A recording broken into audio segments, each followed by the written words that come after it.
Հստակորեն արձանագրվեց, որ Քոչարյանի, Կարապետյանի և Ծառուկյանի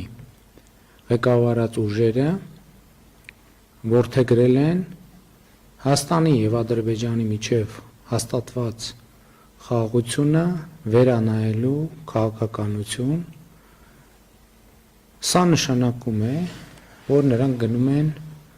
պատերազմի դուռը բացելու ճանապարհով։ Այս օրերին այդ ուժերը խոսում են Հայաստանի և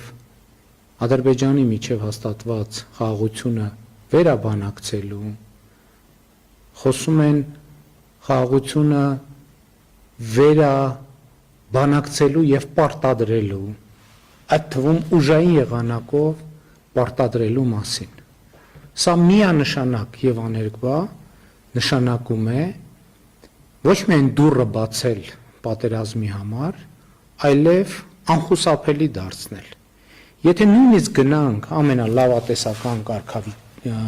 կանխատեսումով, վերաբացել հաստատված խաղաղությունը նշանակում է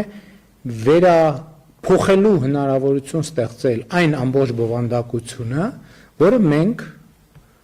բանակցային պրոցեսի արդյունքում ի վերջո ֆիքսել ենք։ Տեսական մակարդակում կարող ենք համարել, որ այդ բովանդակությունը կարող է դառնալ ավելի լավը,